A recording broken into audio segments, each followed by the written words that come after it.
Welcome to this webinar today. My name is Bill Baker with Firestorm, and we're pleased to have you joining us for this Crisis Coach webinar series webinar. Today we're going to be discussing school violence prevention. We invite you to become our friend on Facebook, Firestorm Solutions on Facebook, Firestorm Soul on Twitter, and you can follow us by using the hashtag CrisisCoach. Firestorm transforms crisis into value and empowers you to manage risk and crises.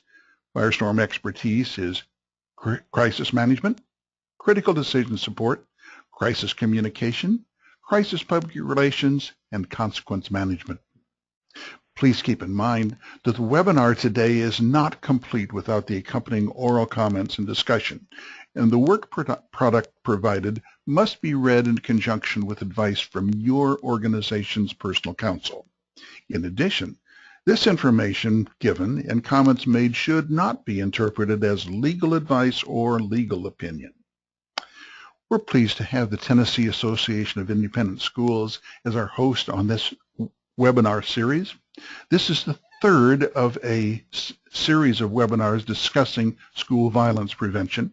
You can watch the prior two by going to firestorm.com/TAIS, where you can watch past webinars and register for future webinars.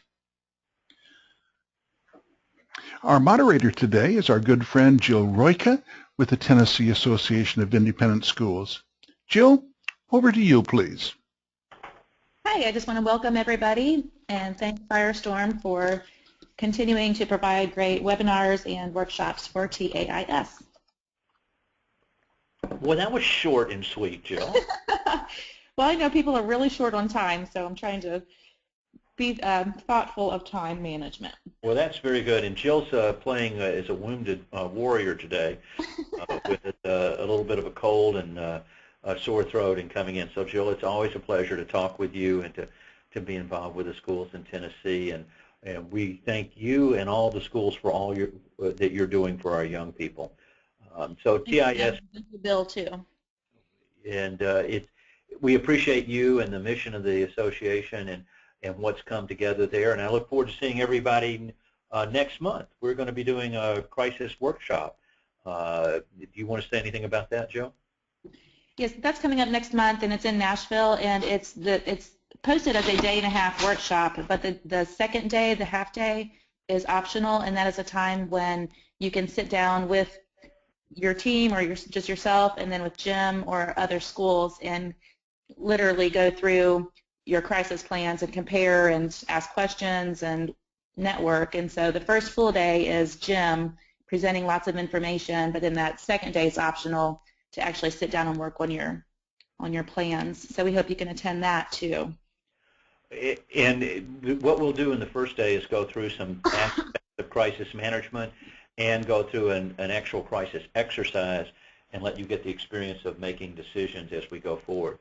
Bill, I'm showing a drop on the internet connection to go to webinar. I'm going to move forward to the next slide, which is my picture. Does everybody see that, or are you still on the TAIS slide?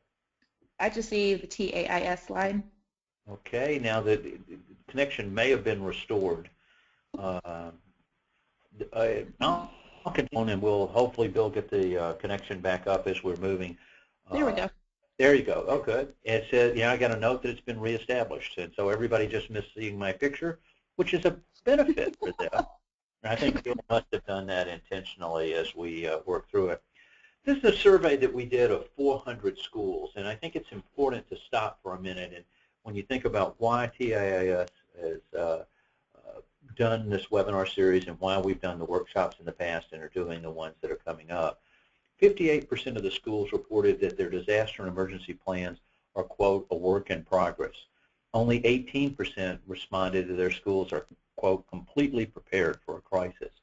When you think about that, that's really scary that 82% of those 400 schools said that they weren't completely prepared for a crisis. 44% of the respondents were not sure that if their schools had a disaster or emergency or crisis plans. 38 responded that they needed help in that area. And 55% of the schools reported that they needed guidance with crisis plans, tools, and training. So that's a fairly scary set of statistics as we think about that. And I know we're focused today on workplace violence, but it goes into other areas that we should consider. Look at the little survey down in the bottom right-hand corner. Do you feel confident that your organization is prepared to respond to an incident of violence? A third of the group said yes, 28% said no, and 39% said I don't know. And if you said I don't know, then you're not prepared at this point, because clearly everybody needs to understand the plans. And one of the things that we want to be able to do today is to start to talk about understanding this before the act of violence occurs, and identifying these at the earliest possible point, back when there's behaviors of concern or when the first comments are being made on the social media, to give you an indication that there's a risk or a threat that's coming in. So in today's world, as we focus on this, it's not a matter of being unprepared. It's a matter that we want to be prepared for the challenges of protecting our students. What are the challenges for protecting them that we can certainly address and change that big percentage that were in fact unprepared to now becoming prepared associated with it. Now, as we do this, it's sometimes good to take a step back and think about the things that can happen. And a lot of times when we talk with independent schools or religious schools, they'll go, well, that's not going to happen here. It's going to happen someplace else. That's a public school problem. It's not a problem that we would have and come together with. We currently are working with a school where they had a sports team, and this is a Christian school, and in their middle school, that sports team decided that they would start to discipline the members of the team themselves, not with the coaches, not with the school leadership, but the team would put discipline in place for that. And they had a student who was in the 6th grade who violated the rules of the 8th graders in this area. And 2 of the 8th graders then held the student down while a 3rd struck the student, and a 4th videotaped it on his iPad while the rest of the team stood around and watched. As you look at that, you think, well, that could never happen in my school. As the school did an investigation and they interviewed the students, because as you can imagine, the young man who was attacked, when he went home and told his parents, they were less than pleased at this point. And in talking with the students, they found that this behavior had been going on for at least 2 years within their school, and this was kind of a rite of passage that moved from one grade to the next as it was carried forward and the discipline was metered out. That's happening in a Christian school today, an independent school today, not a public school, a school like yours. And it was concerned here that this is an issue that has obviously direct impact on the student and all the students that were involved, but it also has a direct business impact on that school as a whole. Enrollment is down for next fall, and this issue is one of the key elements that's causing that enrollment to change. So when your enrollment drops, it's going to have a financial impact that can last for years associated with your school. An act of bullying, an act of violence can define who your school is, and it certainly can define the students that were involved within it. We have another private school, a religious school in Florida, where one of their staff was arrested for downloading child pornography on their home computer. You can imagine as the police did that and that information got out and went into the school community, it started to define who that school was and impact them in that direction. Now, last week I spoke at the International Crisis and Risk Communications Conference, and that's an interesting meeting because it combines both academics and researchers and practitioners in the area of crisis management and crisis communications. And one of the gentlemen that was there was his wife had been the librarian at Sandy Hook, and we all certainly remember the impacts associated with that event. And as it was starting to occur, the announcement went out, and as the librarian, she immediately grabbed the students in the library, got them pushed back into a storage room, barricaded the door, so that those students could survive, and in fact, her students did. Unfortunately, as we know, many others did not. Having classrooms that lock from the inside is certainly another lesson learned in that perspective. The standard and best practices are that your classrooms need to lock from inside, and they need to be locked while classes are going on. But when we talk about that person, that particular situation, violence is already in the school. Today our conversation is going to be about before the violence actually occurs, what can you do to address it? And if you looked at these statistics around violence, many times we see concerns later in our school experience with a student that was bullied, because they then come back and feel that they have to take actions themselves. So as we think about it, we want to know, can you identify your school's next crisis? It's not important that we can, it's more important that you can. And I think that's what your parents and your students and your faculty members in your school and your board is expecting you to do. And that's the reason why we're taking time today to have this conversation. As we've talked about intelligence networks before, it's made up of a series of components, and background checks, anonymous reporting, behavioral risk threat assessment, and social media monitoring. We're going to spend a fair amount of time today talking about that social media monitoring. But we've done a webinar already this year that you can go back and listen to if you missed it on anonymous reporting. And we certainly shared some information about behavioral risk threat assessment. I will hit a couple of highlights of that again today, because you need a behavioral risk threat assessment team within your school to be able to deal with these. Background checks, the standards are that you have to do an annual background check. It's not enough to just do the background check at hiring. You must do it each year, because something could have arisen in that person that you would want to know about it. And the background checks relate not only to staff, but to volunteers and anyone that comes into contact with the students.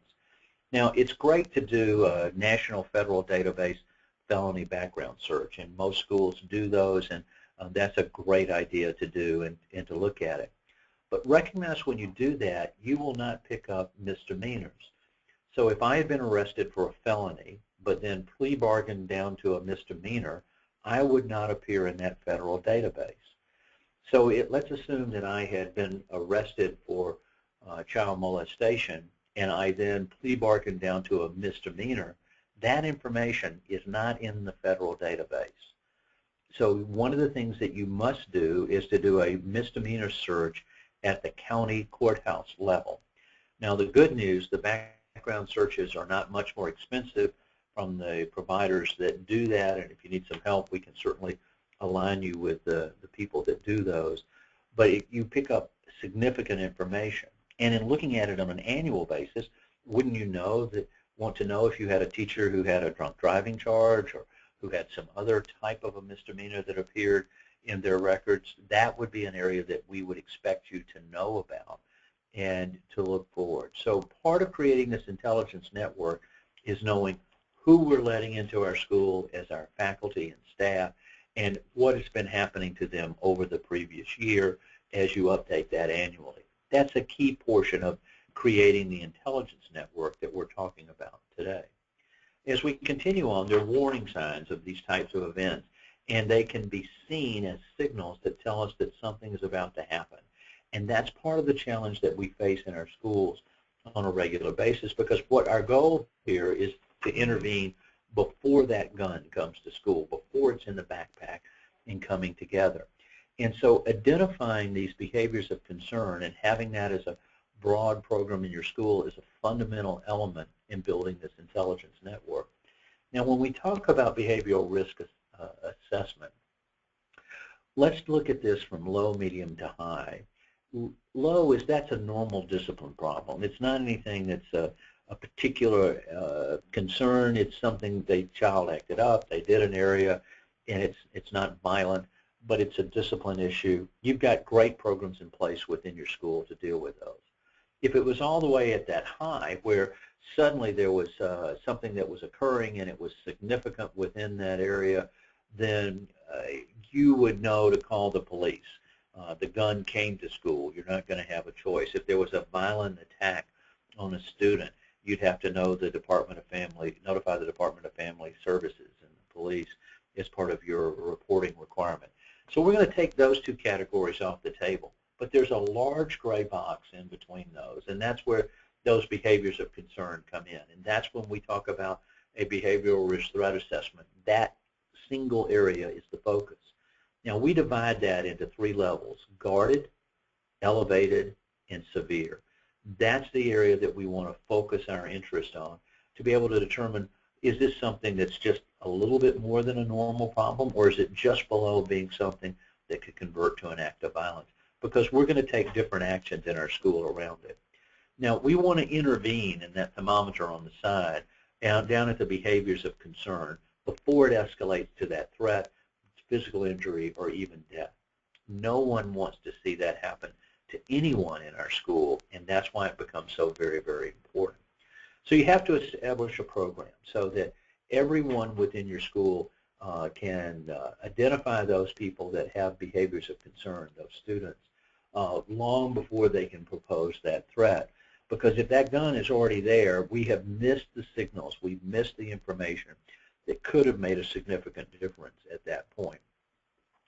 And establishing that area of knowledge that would happen. The screening that you see here is talking about having a behavioral assessment team, generally 3 to 5 people within your organization. That could be a counselor. It could be someone from the academic side, someone from the administration, someone from the athletic side within your school. 3 to 5 people, so that if there is a behavior, then you would collect the information. You'd interview the people that were involved. You would do an assessment if you felt it was a suicide exposure. Analyze that data, put it together, then develop a plan on how you're going to carry it forward and monitor and follow that student. Now, if you have a student that's a problem in the 8th grade, we're going to follow them through the 9th, the 10th, the 11th, and the 12th. And remember, too, we're not only going to follow just that student, we're going to, if there was bullying, the students that were bullied, the people that were the victims associated with that area would be important in evaluations.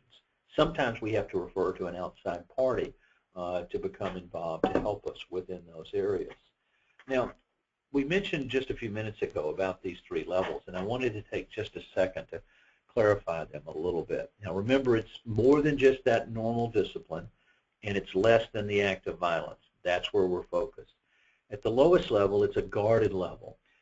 We'd have some supervision and follow-up, some intervention regarding it, and we would have specific follow-up points.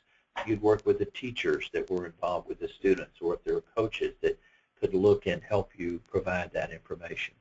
If it's more than that, and as you go through and do the evaluation, it's elevated, you'd have a much more enhanced level of supervision and intervention with very specific follow-up and screening associated with it. If it was severe, then at that point in time, we'd remove the subject until we see that they no longer pose a threat to themselves or others. You'd have to have specific return to school plans and actions put in place, a written action and monitoring program and coordinating those activities. So we escalate your response as that risk level escalates proportionately in coming together. So obviously, as you do these types of things, you've got to establish your investigation methodology, your team. The people have to be trained in order to do that. Now, the screening tools, there are a bunch of them out there. They all have strengths. In fact, the Secret Service and the FBI have some protocols that you can download and serve as the basis, and we know many schools that use and follow those. Every one of the programs have validity. The trick is learning how to apply them and carry them forward. At the conclusion of doing that, you make a decision. What are we going to mean? What's our corrective action plan? What are we going to monitor? How are we going to stay in control of those activities? And the action plan would have to be reviewed. Is the child making progress? Are we seeing a difference associated with them? And we want to continue to do that until we're absolutely confident that there's no longer a danger to themselves or others as we go forward. And you would share the action plan with the teachers, the counselors, the coaches, the others that would have a legitimate interest in carrying it together. Now, this is really divided into 4 levels. One is you've got to do training with everyone in your school, students and faculty and staff alike, so that they're aware of the behaviors of concern. 2, there has to be the ability to share that information confidentially, so there won't be any backlash that I shared this information about what was going on or seeing. 3, that we're going to maintain this information in a central repository. Maybe a teacher saw this aspect, a student saw that. We want to be able to bring that information together in one place so the behavioral assessment team can see, wait a minute, we've got this and that, now that means we need to take another action. So it's the organizing the intelligence that you're gathering into a systematic way so that we can carry that forward. And then if there are these types of areas, then having a plan to do the investigation, the screening, the action plan of how we're going to help the student, the monitoring, the sign-off by everyone that's involved. So it's just not one person's opinion, but it's the team's opinion. And it's important here to protect the student and the school that you do exactly the same process each and every time, and then maintaining the records as we go forward. Now, up on the screen, you see some warning signs, and I think we've shared some of these with you in the past, and there's no indication that if just 1 or 2 of these would immediately cause a violent act, but they are exactly as they say, warning signs. Someone that has uncontrolled anger or drug and alcohol abuse. If we're seeing these types of things together in combination, they can then suddenly escalate where there's an imminent warning sign. Any threat is immediately the opportunity that we need to suddenly have an intervention at that point in time and come in place. But these types of behaviors of concern need to be known by all of the students, all of the faculty, all of the staff, so that there could be a reporting that would come in to say we need to look at this in a closer level. Suicide is particular concern as we think about our young people and what's out there, and you see many of the indicators here that are listed, and you can see that there's a correlation back to some of the violence indicators that we had shown on the previous slide. A particular concern here is that in today's world, if there's a suicide risk, many times those individuals have a kill list. Here's who I'm going to take out, and then I'll kill myself. I'm going to get even with these people. And we see this pattern repeated over and over. We worked just recently with a religious school where there was a threat of suicide, and then through the counseling area it came out there was a specific kill list that the student had and had identified these are the people that I'm going to get even with. And there was a specific plan. If you were a parent and your child was on a kill list, wouldn't you want to know?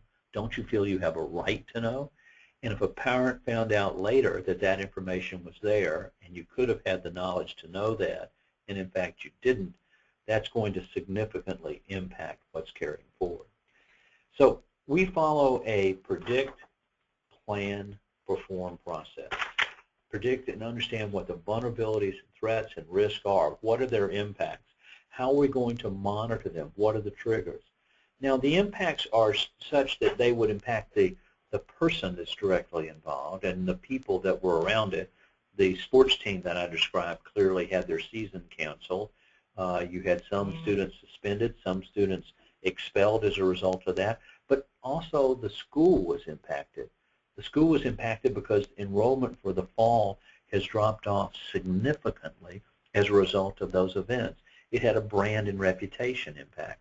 We cannot carry forward in that school as if nothing had happened, because in fact something did happen. So it becomes very important to clearly be able to go through and understand the impacts and why these issues are there. The planning or structuring the team, the training, the reporting, all of those elements, the perform or the training and the exercises and the actual monitoring that takes place as it comes together. So when we think about an intelligent web work, it's involving both listening and looking. Listening is where we're looking at more situational awareness. We're looking at streams of conversation. We're looking at phrases. We're looking at words. That information is being used today and shared on social media about your school, about the students in your school, about the events that are going on in your life. And there's an expectation from parents that you're looking at and protecting their children. Looking is where we then have identified something from a situational area that there's now a specific person of interest. There's a location or an event where there's a risk or a threat or exposure or vulnerability. We can use geocoding, that's like in your GPS in the car to tell you where you're going, and put a fence up around your school and find out about the postings that are occurring just there during the school day, as well as the broader listening of they could occur at any time from any source. But so looking is a very targeted awareness. If we're talking about looking at a person, then we can look at who's sharing in the postings that are there. What's the sphere of influence? What's the significance on it? And even have the ability to go back in time and see what did they say last week or the week before as we're carrying through this process. So as we think about this, I'd like you to share some thoughts with others within your school. First, that social media is not random, it's targeted. So when we think about it, we see a lot of noise out there. There are billions of postings every day. What you're concerned about are just the ones that relate to your students and your school and your staff, because that's an area where it becomes important to understand. So there's this universe of conversation out there. It's very chaotic. And our goal is to know what's happening out there so that we can empower more effective decision-making by you and your leadership in your school. And look at the posting there. I told you guys earlier she was going to kill herself, but all I did was tell you guys she was lying. I never told her to kill herself. Look at the number of retweets that have occurred on this posting. Look at how many people have marked this as a favorite from that standpoint. This knowledge which is present in this school about this situation. The only people who were unaware were the school. When people know, they talk. People know. People know what's going on. Around acts of violence, the statistics are that 80% of the time, someone besides the person who has the intent knows about it. And 67% of the time, two or more people know. And when people know, they talk. And today, they talk on social media. Look at this conversation as it was going on. That was you who said you were going to shoot up the school. You laugh out loud, yeah, but I wasn't really going to shoot up the school. I'm not even white. So that was another Twitter you had, or what? Yes, because I use another Twitter account, so I won't get caught. But they still did. I don't even know how they did that. This conversation was going on, and if someone was going to make a statement about they're going to shoot up the school, we can't afford to assume that that's just a prank and has no intent associated with it. So when people know, they talk. Words matter and intent matters. And it's what are they intending to do based upon the words that they're saying. Look at this tweet. Say one more thing about my brother and I'm going to kill you. Now, I don't know whether this one, and we've taken the tracking information off of it, was a boy or a girl who said that. But if this was your school, would you want to know that someone was saying things about another student, that the brother of the person who was being said about felt that they needed to intervene and that they were going to intervene with violence and action? Whether they were going to kill them or beat them up or attack at any level, here's a problem in a school that could be identified by that school and responded to before these elements that came in. And so we would know the person who was saying the things, the person they were saying it about, and now the brother that was going to intervene. So this social conversation is a very complex one. We have to look at the semantics of speech, the syntax, the context, the idiom. Our young people use words that we didn't use growing up, and different things are called different ways. And you have to then be able to go through and see what does this mean and how does it come together. Because we want to listen to these complex patterns of conversation in an investigative manner. And we have to go to where the conversation is taking place and as it's occurring to see about making those difference. Who had brought a gun to school? Somebody brought a gun to school. Did somebody say they wouldn't tell you guys if somebody brought a gun to school? Okay, I'm glad I'm graduating this year. These conversations are out there. This one occurred, as you can see, earlier this month in that particular school and having those elements that were out there. If there was a conversation in your school about a gun coming to school tomorrow, would you want to know it? Would you want to know who was involved so that you could address it before that gun ever arrived there? Then whether the classroom is locked or not, or whether the door was secure or not, isn't the question. The question is, it's easier to deal with it here, it's better for everyone involved, and it will change the outcome significantly. Everyone is fine because they caught whoever planned it. This was actually a shooting. There was almost a shooting earlier at my school, and I apologize for the languages that you see here. Was willing to shoot anyone, plus he was also suicidal. It's scary and sad at the same time. That guy got mad at his friends because they were making fun of him, and he got mad and brought a gun to school and said he, and the conversation drops off. These types of comments are happening every day. These types of bullying, these types of comments where the only reaction that someone can have is they feel they must take and commit a violent act. Words matter and intent matters. So we see the impact because we're looking. We're going out. This posting that was out there, she hit the blunt, a marijuana cigarette, and this is a worker in a fast food store, by the way, who also is a student at a school. You'll see then you don't have until tomorrow. What's on social media is already in your organization now. The fact that this is going on and this involves this person and it's happening in this way, would you want to know about this student at your school? Would you want to know that it's not only that student, but it's others that were involved in it? And that is already in our organization now. That information is out there. You could know about it, and it's just easy to track and supply it as it comes together. It's only easy, though, if you understand behaviors of concern, to understand and combine the experience that you bring to the job of what are those warning signals, what are those identified risks and threats. That creates the predictive, actionable intelligence that we're talking about in each of these areas. Look at the postings that were there out there. I would kill her. Nina and I have already made plans too, like ways to. Let's go for it. If those were your students in your school, that conversation, the mere fact that it existed, would give you pause to say, we need to go back and look at what's going on. We need to go back and understand those elements that are occurring and figuring it out. I swear to God, I hate this school and 95% of the people that are in it. And look at this and carrying this forward and moving along. That's an act of desperation that occurred within this school and a conversation that was coming about, and no one had come forward in the school to talk about it. If you have that information, you can intervene and talk with these students and make a difference in what was coming out. But it can only happen if you look. So this is a combination of listening and looking through and seeing what's on social media and understanding that in the light of your experience of behaviors of concern and seeing how those elements come together. Now, the Geofence example, here is the ability to draw a circle around a location. Imagine that was your school in the middle here. We could see all the postings that were happening, whether it was on Instagram or Facebook or Twitter or any of those areas, and looking at certain words and phrases and develop a risk profile to identify who it is that we'd be concerned about.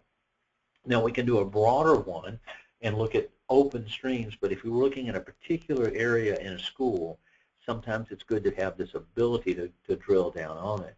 Or if this was a sporting event that was about to occur, wouldn't you want to know what was going to be happening around those activities?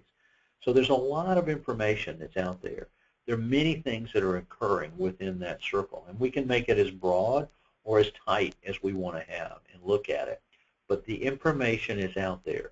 There's an expectation from our parents that we know what's going on within our school and what's going on and is being talked about today on social media. So who's listening? And the answer is everyone is listening at this point in time.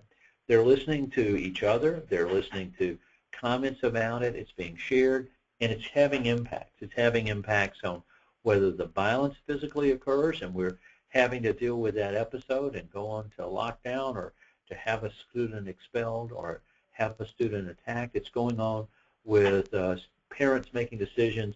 We're not going to continue to pay that level of tuition and bring our young people back into your school. My children are going to go someplace else where they're safe.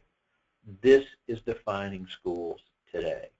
And these types of acts and these types of conversations are making a difference on whether a child remains in your school and re-enrolls for next fall or not.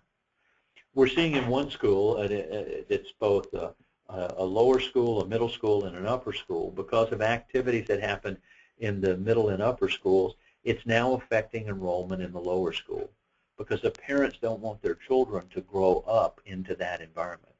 And when you lose that child in the first grade, then we lose that child in what we can do to share our values and share our morals and our direction with them through all the remaining grades. We also lose the revenue associated with that child for the second grade, the third, the fourth, the fifth, the sixth, the seventh, and the eighth. And so the loss of a child in the lower school has a financial impact approaching 6 figures over their school life. So losing 10 students, it's a 7-figure number. Losing 100 students, it's an 8-figure number. These are very real exposures. These are very real risks that are being faced, but they're very real impacts. And so this is about business crisis risk that's associated within our school, and you can learn about it today as you carry forward. So do you want to know what will happen tomorrow? If we were investing in the stock market, that certainly would be a big advantage to know, buy this stock, sell that stock, and we would make a difference. But if it's important financially in a stock market, how much more important is it when we're talking about the lives of our young people and about the areas of where we're going forward today? So you know that that information is there. You have a chance to monitor and understand that information and then choose to act as you would. Can you afford not to know? Well, having managed these crises, and Firestorm has been doing this for a decade and going into schools after these types of events. We did the work at Virginia Tech, and Dr. Charles Steger, the president of Virginia Tech, had to pick up the phone 34 times to call families to say your loved one's not coming home. We have a loss. No one wants to be the person that has to address and to deal with those issues. Can you afford not to know? And I think the answer is no. If you want to learn more about best practices, whether it's background checks or locking doors or putting plans in place, give us a call. If you want to create your own intelligence network, let us know, and we'll work with you to see that that can be done. And by the way, it can be done very inexpensively. Or just to schedule training for you or your staff associated with it. This webinar series has been underwritten by the Tennessee Association of Independent Schools, and through that you can have an assessment of your preparedness plans, or talking about the intelligence network or violence and having an assessment in those areas. And that's a $2,500 value, and it's done at no cost to you because TAIS is underwriting this program. We thank them for the leadership that they're showing and the information that's coming forward. Bill, if you'll unmute Jill, who I think you might have muted a few minutes ago. Jill, do you have any observations that you want to share with our folks today? Thank you very much for doing this webinar and all of the other workshops. The insights, there's just so much out there that it's scary, and it's nice to have someone like you who can come in and do assessments to let us know at our schools you have holes here and there, and this is what you need to do to help be better prepared. But Jim will be here meaning Nashville. He'll be at Montgomery Bell Academy on April 14th and April 15th, and it's a crisis management reality check hands-on workshop. So if you'd like to register for that, just go to the TAIS website at taistn.com, or you can send me an email or give me a call to get registered. Well, thanks, Jill, and I hope you get to feeling better as you're home today sick. It's good to get you back on your feet and around. We found a school where there was a report that the student had a gun in the classroom. In fact, there was a picture posted of the student holding the gun in a math class. That picture bothered one of our staff, Karen Mazzullo, greatly when she saw that, and so she started doing some research, and she was able to take a picture and figure out that it was a math class and it was happening at a school. It was actually a calculus class, and traced the school back to Myrtle Beach, and contacted the head of school and said, I don't know if this picture is real or not, but I thought you needed to know because there's a pistol in this class. And so they found out and confronted and handled that episode. By the way, the gun was never fired. And as through the process, the head of school said one of the things that bothered him the most was that some 34 students had posted the pictures and shared it, but not one of them had come forward. These behaviors of concern are out there. People are not coming forward. There's an expectation that you know what's going on within your school. We want you to know before that gun comes or before that gun is fired. Interestingly, 2 days later, the head of school got a call from a parent who had seen the posting on their child's computer and said, are you aware of this? And fortunately, he was able to say yes, and we've addressed it. That's a much better position to be in than saying, are you aware of it? I had no idea. The bullying that we described earlier today has been occurring in that school for at least 2 years that's already been identified. But no one knew about it. No one came forward. And what that meant was that we had children over the course of 2 years that were being struck and attacked by other students, and this Christian school didn't know about it and therefore didn't take action. Is it a surprise that their enrollment is down? No. That's an impact and a consequence. So I would encourage you to create your own intelligence network to make sure that these elements are there. If you've got questions, you can contact us at firestorm.com. You can go there and fill out a contact form, and we'll get back to you. You can send us an email at webinars@firestorm, and we'll be glad to respond, or you can pick up the phone and call us at 800-321-2219. I've asked one of our Firestorm principals, Gertie Knox, to reach out to everyone on the call today to see if you've got questions or if we can supply some additional information. Thank you again for all that you do. I hope that you're having a great spring, and spring break is about to occur and you get to go someplace fun. It's always good to be able to do that. So until next month, for our webinar next month or the workshop up in Nashville, I look forward to seeing you there. Have a great day, everyone. Thanks again, Jill. Talk to you all later. Bye-bye.